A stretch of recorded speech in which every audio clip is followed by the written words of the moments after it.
Hello again. Welcome back to part 5 of our series, The Jesus Model. Thank you for those of you that have been watching.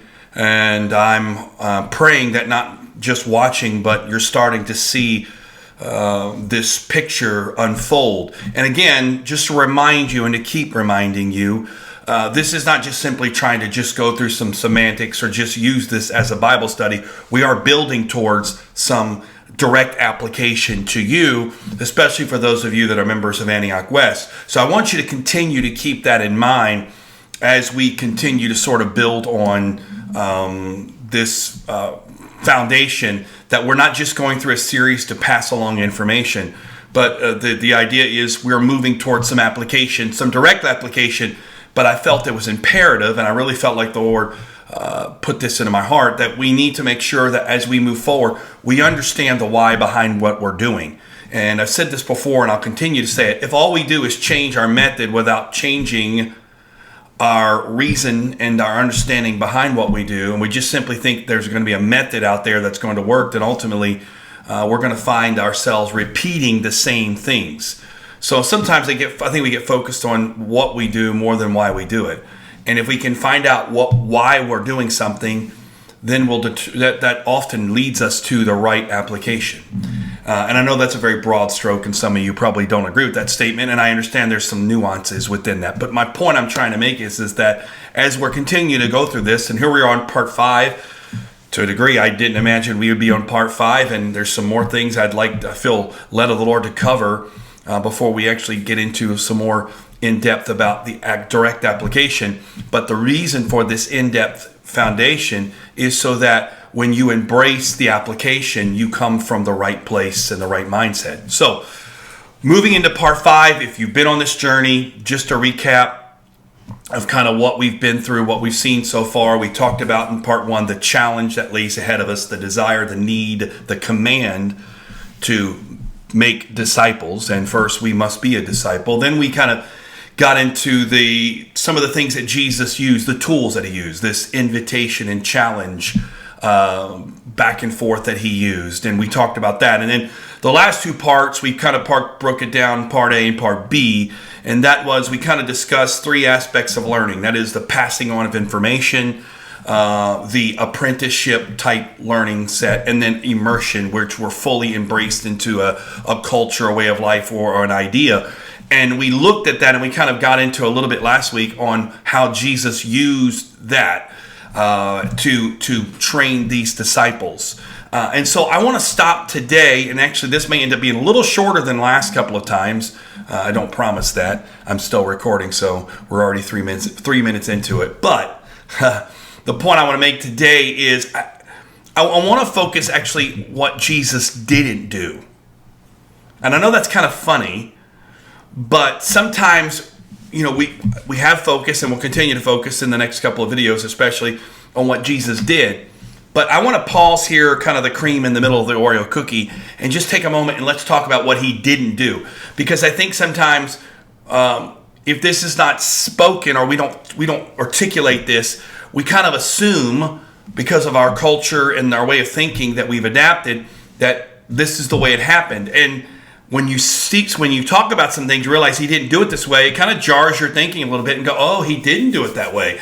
Not that we're assuming, or not that we've even thought about it, but it's just because we haven't sort of challenged ourselves to look at it, it just sort of gets lodged into the recesses of our mind. So today I just want to take a few moments and just kind of challenge you with something he didn't do.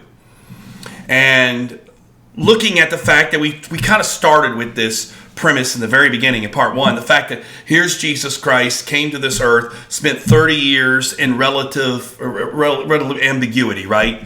Mostly ambiguity for 30 years. Yes, we had some star moments. His birth was obviously very unique, but I don't know if everyone knew he was born. Yes, the wise men knew, the shepherds knew, but not everybody lined up to see this this prodigy that was born, King of Kings and Lord of Lords. So yes, that was unique, and then we have some unique things along his life. Obviously, at 12 years old, we find him in the in with the scribes and just kind of blowing them away with his knowledge and his understanding at 12 years old. But I don't know if that was voiced throughout all of Israel. So in reality, for 30 years, he lived in this ambiguity, and no one really knowing him, no one really announcing the fact that he is who he is. And then at 30 years old, he kind of arrives on the scene. And obviously we know the narrative. We've heard the narrative spoke about the life of Christ. But what's unique about this, and I said this in the beginning, is the fact now here he is, and Jesus already knew the end from the beginning, right? He's not just wandering around aimlessly. He understood the mission that lay before him at 30 years old. And he also understood the fact that at the start of his ministry at 30 years old, he wasn't going to be around forever. So his mission on earth not only was to come to seek and save that which was lost, but to lay a foundation to carry on the kingdom after his death, burial, and resurrection at his ultimate ascension, right? This was the whole point of what Jesus came to do. He didn't come for the moment, but he came to bring the kingdom. And so in order to do that, we talked about in part 1 that, he chose these 12 guys. He could have chosen anybody, but he chose these particular 12 guys. And we talked about a little bit understanding their background and sort of the uniqueness of choosing these sort of non-traditional choices to establish.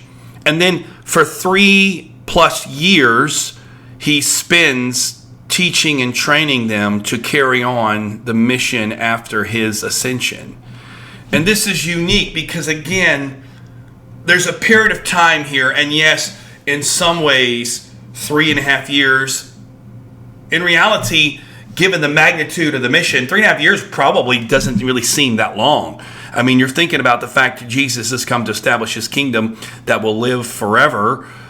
You might want to take more time. I mean, how long's enough? 10 years, 20 years, 30 years? I mean, who knows? 3 years seems somewhat short to take unknown fishermen and rejected tax collectors and these sort of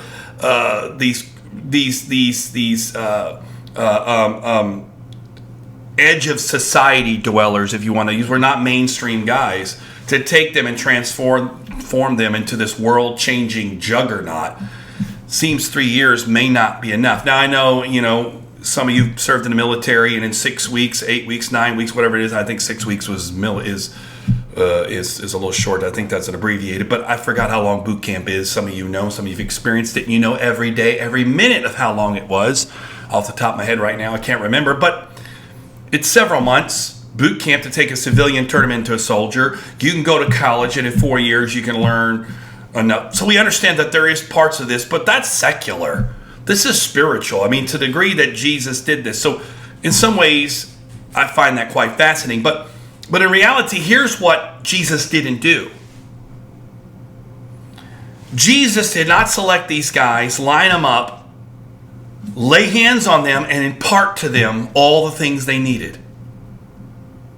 They could have done it this way.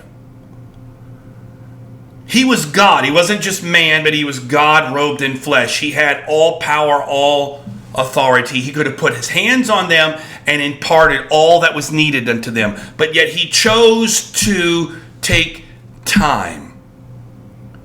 And this is really what I focus on for a few moments today. And I know a lot of you know this, and I've taught about it, I've heard others teach about this, but it's sort of just something that we have to understand when you go to the concept of discipleship, and that's this idea of, I'm going to call it this, McDiscipleship.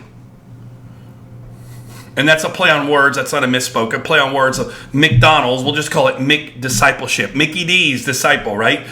It's this idea that discipleship can be done in a quick fashion. Boom, boom, boom, boom, boom, you're done. But to reality, discipleship is not a McDiscipleship, it's a process. And Jesus could have easily laid his hands on them and imparted to them and said, here it is, guys, just lift your hands, and then boom, just a jolt of the Spirit of God hit them, and then wham, there they are. They're just completely instantaneously transformed, and all the information's put inside of them that's necessary. But yet he chose to take the slow route. And this is even more important now because we live in a very I want it now society. We battle this every day. I mean, it's remarkable to me in my own life to see how impatient I am about things that really don't take that long. I mean, do you remember the days when to start up your computer took a process and you had to sit there and you had to wait for that? I think it was Windows that had the little hourglass that you had to wait. Nowadays, I mean, if I don't turn on my computer, it's not on within a few seconds. I'm like tapping it going, what's wrong with this device? It's too slow.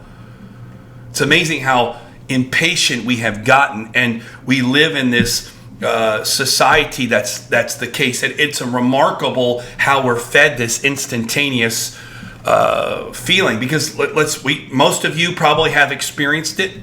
Maybe a few of you have not, but Amazon has literally changed our world. And I'm not here to make a statement whether it's good or bad. It's just a statement of fact.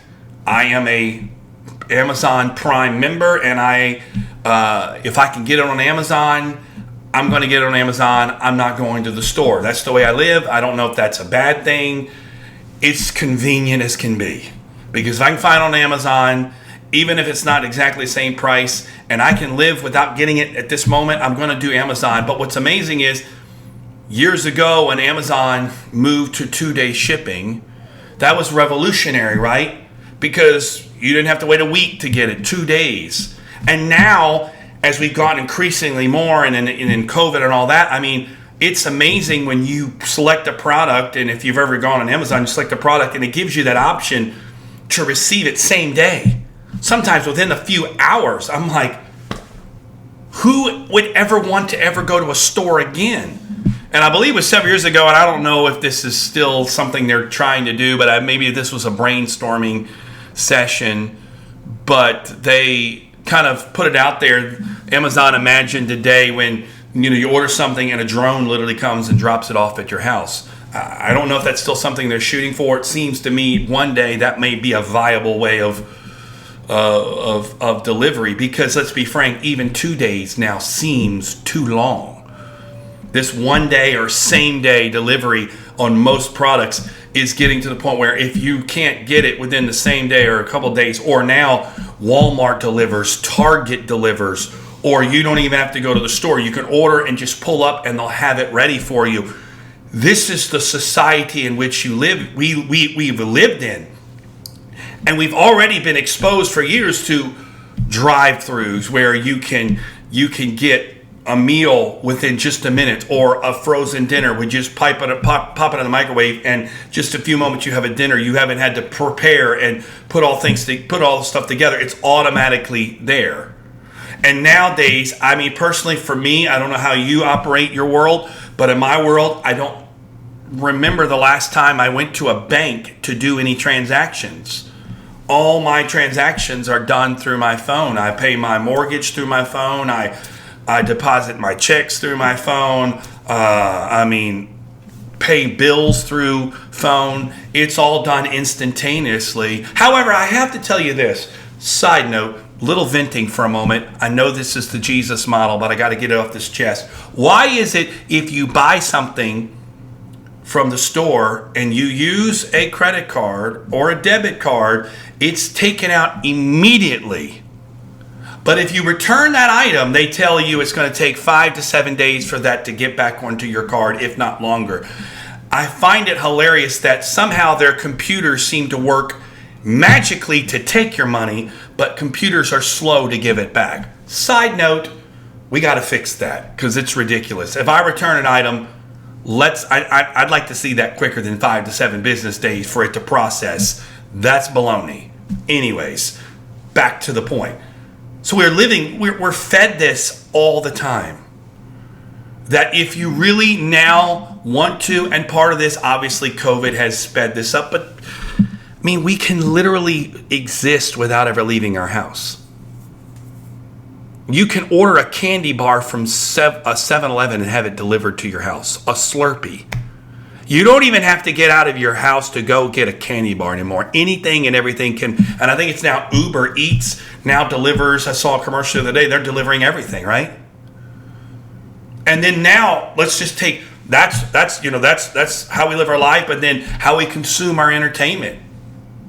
I mean, if you sit down and you watch a TV show and you watch commercials, you might want to get with the time. Get a DVR or get a streaming something service, because the fact of nobody wants to sit there and watch 3 or 4 minutes of commercials, right? You want to fast forward, or you don't even want to bother. And even nowadays, we're on YouTube right now. If you watch a YouTube video and you got that ad that clicks up, you're waiting 5, 4, 3, 2, 1. Skip. Try to get rid of that ad, right? And then every once in a while, I don't know how YouTube works, but every once in a while, they don't give you that little skip option. You got to sit there and watch the whole stinking commercial. And I'm sitting there going, my God, 30 seconds. Come on, let's get going. Isn't that amazing? Again, I'm this way. You're this way. This is our world we live in. But it's crazy. Now our Amazon accounts are linked to Prime. If you got an iTunes account or other music streaming, they got their credit card, instantaneous download. And don't forget, Little Caesars always has pizza hot and ready. That's what we live in. That's the world we live in. But here's the problem.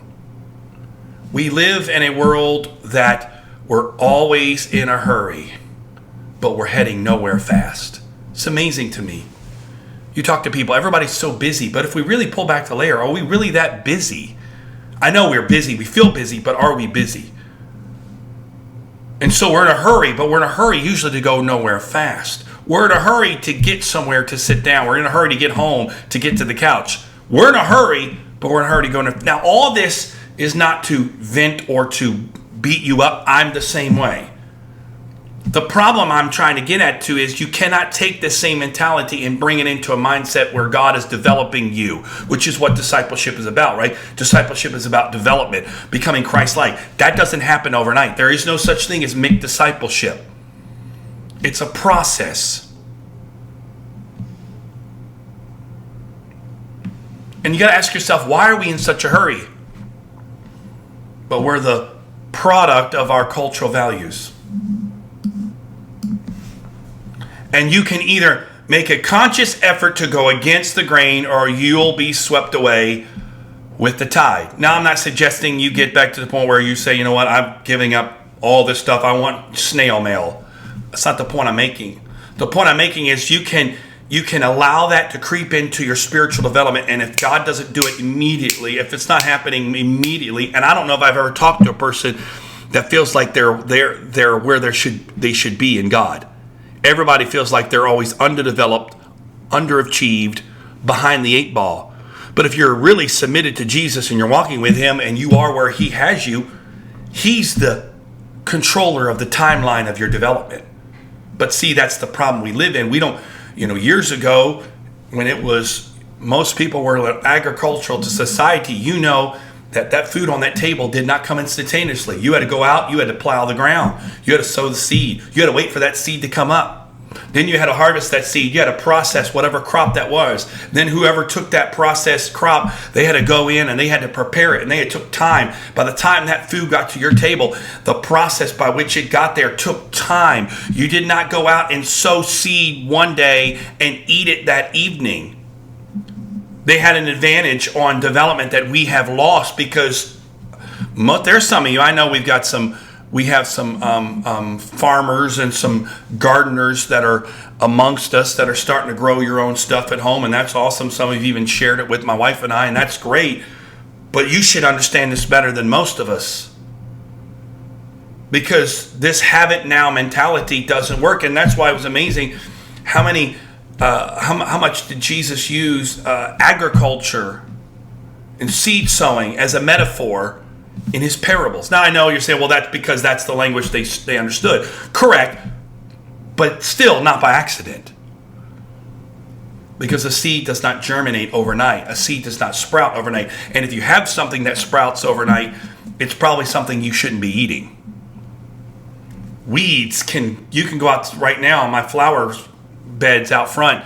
There can be no weeds today, and then 2 days later it'd be full of weeds. How'd they get there? It's just crazy how fast weeds grow. But none of those weeds I want to eat. And if we're not careful, the things that grow the fastest in our life are the things that usually aren't the healthiest for us. The things that take time, that are slow developing. That's the stuff that nourishes us and grows us. So I will say this. There's no such thing as microwave discipleship. And I'll use this term. Discipleship is a crock pot recipe. Those of you that have a crock pot, you know. You don't put something in the crock pot if you want to eat it 30 minutes later. You put it in the crock pot, and the crock pot doesn't have time based on minutes. Crock pot has time based off hours. My wife does crock chicken in the crock pot, and sometimes she does that thing where it's if it's not all day, overnight. We had a brother that used to come to Antioch West, and now God's called him to another state. He used to make brisket in his green egg grill, and he talked about that brisket and having to let that brisket cook slowly all night long, and he had to go out in the middle of the night and check the temperature, because if you cooked it too fast, it wouldn't taste good. So you took time to do it. And I know it sounds funny, but this is how discipleship works. So as we embark, and I'm not done yet, but just reminding you again what I'm trying to say, and that is, when we embark in this, we're not embarking in a 12-week, 16-week process. We're investing our life and our time into developing. And sometimes you can't see development from week to week. It's measured in months and years, not in days, minutes, and seconds. It's amazing. Even my son, who is he's 10 and he's 4'11". His mother and I see him every day. We don't see the development because to us he doesn't change from day to day. But we see people, every once in a while run into somebody who haven't seen him in a couple of years, and they go, "My God, he's changed." Now we recognize obviously he's changed because we're buying more. We have to buy new clothes all the time because his shoes are too small, his pants are always too short because he's growing so fast. But we don't see the development because it's happening, but it's not instantaneous. He didn't start at 4'1" and then next day later he's 4'11". But every day something's changing in his body, but you only can see the effects of that over time. I believe in all of us God's working, but you may not see the effect of that immediately. That's why I read this one author that says the besetting sin of the 21st century disciple is impatience. I think I could expand that and say the greatest besetting sin of the 21st century Christian is impatient. We're all impatient. We're all impatient because we all want to go nowhere in a hurry. And we all want to develop. And God, speed it up, God. Speed it up, God. Let's get this thing going because you're taking too long. So my final challenge to you in part 5 here today is, do you want to be a squash or an oak tree? And this is a quote I came across in a book I was reading. It says, "It seems that most believers have difficulty in realizing and facing up to the fact that God does not hurry in his development of our Christian life." There's an example that the author of this book used, and he gave an example of a student in a Bible school that asked the question of the professor on would he be able to take a shorter course than the one that was prescribed. And the president of the university said, "Oh, yes, sure, but it depends." He says, when God wants to make an oak tree, he takes hundreds of years. When he wants to make a squash, he takes 6 months. So the question is, do you want to be an oak tree or a squash? Why does squash-like growth entice us? Because we're trained to crave instant gratification. We like to see immediate results. The wait is short and the payoff is quick. But the God that we serve is never in a rush to do anything. In fact, the only time in Scripture that we see God in a hurry is in Luke 15, when the son comes home and the father runs to embrace him. That's when we see God in a hurry. But God is not in a rush to do his work. It took 11 years before Joseph was elevated to the right side of Pharaoh. Think about that. 11 years from the time he started to the time. 11 years. It wasn't just a moment. It was time. 11 years. And in that 11 years, it wasn't all relax and kick back. Without knowing the full story of Joseph's life from beginning to end, it would be natural to question the wisdom of God's timing in this situation. But God had work to do, work that took time. God had to press Joseph. He had to mold him and shape him for 11 years before he was ready to stand near Pharaoh. Think about that for a second. 11 years.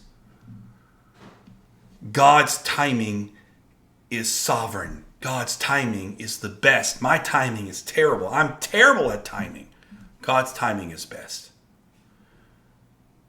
And that's why so many times when we're talking through Scripture, the qualities that is prescribed to us in Scripture are patience, perseverance, endurance. Think about those words. Those things are not given to us and challenged us and prescribed to us because we are living in instant gratification. Patience, he that endures.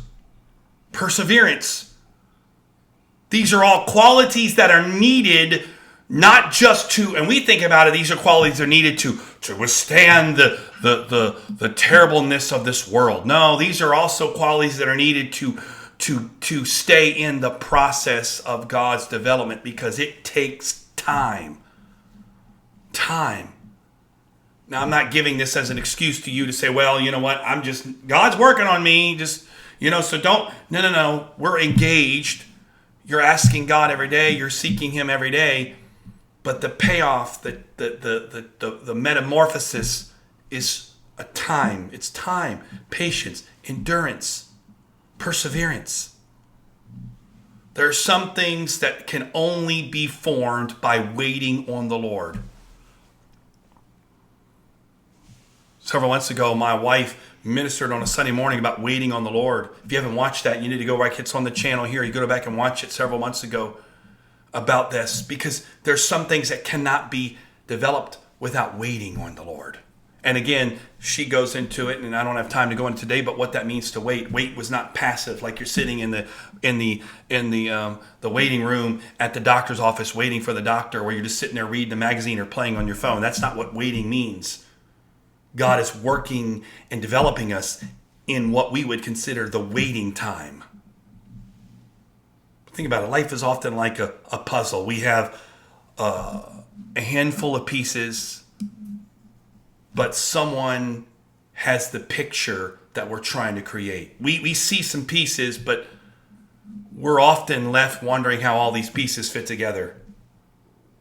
And every year, every so often, we're given more pieces to this puzzle, but we don't really know sometimes how they fit, and then we start to form things, and we go, oh, well, look, I can see what's happening, but we still don't know what the whole picture is because there's a master planner that has everything. He knows where he's trying to lead us. He sees the picture, but for us, we just see pieces. Every once in a while, he gives us a piece, and man, then we get on fire. He gives us like 5 pieces in a span of 6 months. We're like, that's it. But yet we're still waiting as God gives us piece by piece because He's the one. And that's why God uses every pressure, circumstance, situation to shape and to mold us into the person He desires to be. Right now, whatever situation, circumstance, pressure you're going through, if you're walking with Jesus Christ, you know that He's using those things in your life to mold you, to make you, even challenge you. Often, His greatest instrument is pain, disappointment, hurt. These things don't take overnight. Getting through pain, getting through hurt, getting through difficulty doesn't just happen overnight. If you've ever been injured, your body will heal, but that healing takes time. And sometimes in the healing, you come back stronger. Long story, but the shortness of it is when I was in, that would have been my sophomore season of basketball, I destroyed my ankle. I think I talked about this a couple Sundays ago. Completely destroyed my ankle, but after it healed, it came back actually stronger. Before, my ankle couldn't really dunk. After my ankle, I could dunk. So sometimes in the healing and the pain, you come back stronger. So it's in this process God's developing. It doesn't happen overnight. Anyone who's ever been through surgery and recovery knows it's not instantaneous. And when you look through the examples of patience that is set by, we often focus on the examples of faith in the Bible, but we're going to flip this as we come to a close here, the examples of patience in the Bible. Because this really is about discipleship, and if you can't truly be a disciple if you don't have patience. And think about it. Noah endured mocking and humiliation for 90 plus years while he was building the ark. Abraham waited for 30 years before God came through on his promise. Joseph, we talked about it. Joseph endured a pit, incarceration, isolation, prison for 11 years before his promise was fulfilled, that God's promise to him was fulfilled. Moses wandered in the wilderness for 4 decades. Jesus waited 30 years before the start of his ministry. Each of these situations, we see the person that we would consider a person of faith learn to wait on the Lord, to trust in God's leading and God's plan. Could it be that one of the reasons that we're not seeing more intentional discipleship take place today is that we don't want to wait upon the Lord, that we lack the patience to persevere in the long-term commitment required to be a disciple and to make a disciple? If we want to fill empty seats, that can be done in a week. We could pass out gift cards and bicycles and goldfish, and we could fill up seats in a week. But discipling people takes time. That's why here on Antioch West, we haven't really seen, if you want to call it, huge numbers yet. But what God is doing is not an overnight thing. It takes time. So if you think that all of a sudden we're going to do this and next thing you know, we're going to have 500 small groups and, we're just going to, I don't believe that.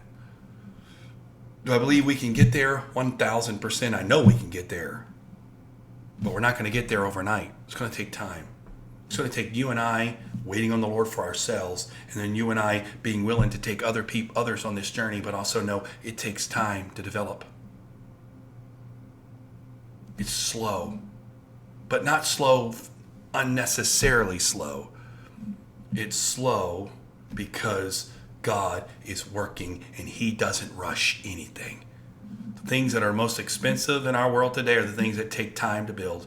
I came across this thing, and I finished with this. I came across this the other day, this watch on YouTube. I think it cost $500,000, this watch. But just one watch takes 6 months to build one watch. Because each piece is built by this craftsman, and every piece takes time, and it's just dealt. And for 6 months, a team of craftsmen worked to build one watch. 6 months. But this watch is one of the most amazing watches in the world you can buy. That's why it's $500,000. Now you can go down to Walmart and you can buy a Timex or a Casio that they spit out every 5 seconds, but you're going to pay $10 for it. If you want this $500,000 watch, it's going to take time. In fact, they only make a few every year because of the amount necessary of time.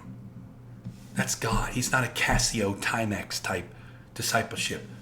God is putting you in his discipleship crock pot. We're not trying to burn you in a 5-second fire on the grill. God wants you to marinate and soak and become tender so that when you come out, there's just no resistance. The meat of your life just falls apart, tender. So maybe you're frustrated, and this is stopping the Jesus model for a second, maybe just encouraging someone for a moment. Maybe you're struggling today because you're just frustrated because things aren't going as fast as you want them to be. Hopefully today this has encouraged you, challenged you. There's no such thing as McDiscipleship. Transformation in the image of Jesus Christ takes time, and not because we're missing anything, because it's a process that God takes you through step by step, day by day, month by month, year by year. In Jesus' name, part 5 in the books here at the Jesus Model. Man, it's getting good. It's getting challenging. We're going to come back again, part 6.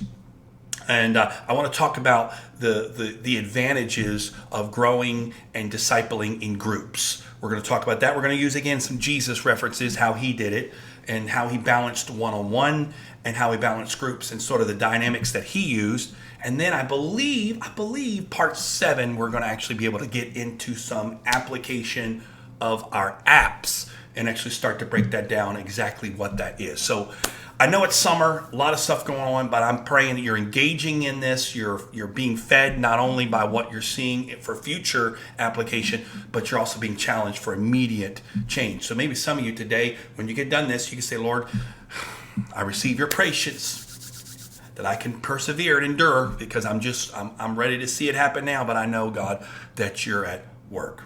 All right, God bless you. As always, I pray that you're challenged, transformed by the word and by the Spirit of Jesus Christ to become a disciple of Jesus Christ and walk in the image of him. Until next time, God bless you.